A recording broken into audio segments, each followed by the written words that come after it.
But let's fix a rugby league problem with our last point, mate. My feeling is that James Tedesco is going to win the Dally M.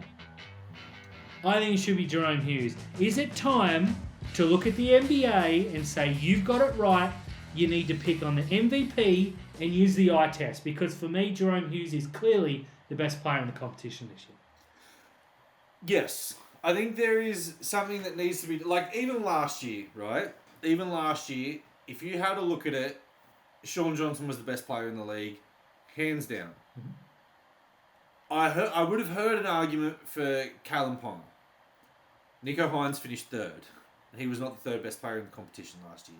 Simple as that. The Daily M rewards a good player or a great player in a good team, right?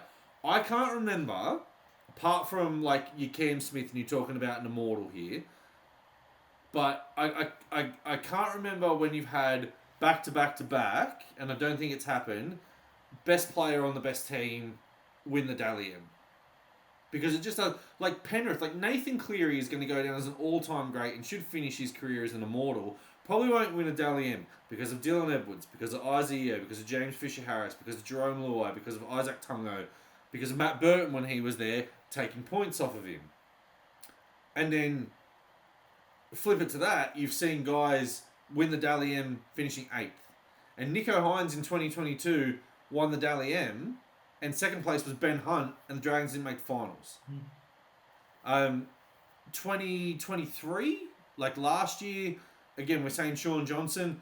I had the second best player in the competition as Dylan Edwards, full disclosure. He didn't get anywhere near it. Yeah, it's true.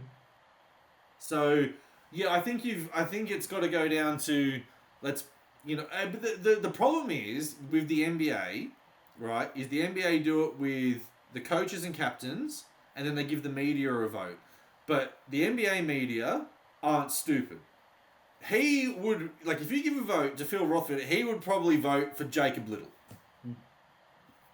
Something like that, you know? No disrespect to Jacob Little. No disrespect to Jacob Little, but Rothfield would probably remember a couple of games, but, oh yeah, Little was sick for a couple of games, let's just give him my vote.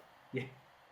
Yeah, Scott and I have had this discussion a few times, and I'm going to put, at the end of the year, when Tedesco wins it and there's a blowout, I'm going to put my idea forward.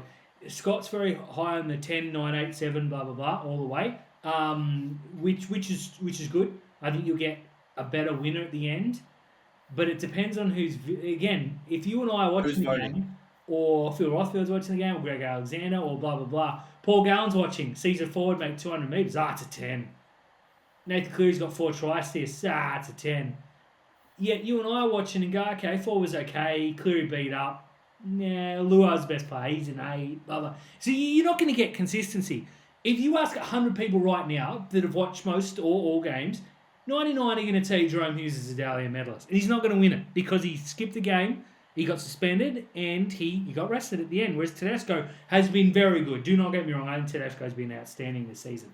But James Tedesco has been the second best player in the competition this year. Yeah, he's going to win the award because of the way. But there is a big gap between him and Jerome Hughes, and you only need to have a look at the ladder to tell you how big that gap is. Exactly right. Well, there you go. We fixed it. And look, ultimately, what you could do NRL, if you're watching, big fans of the show, come to me and Terry, and we'll fix it for you.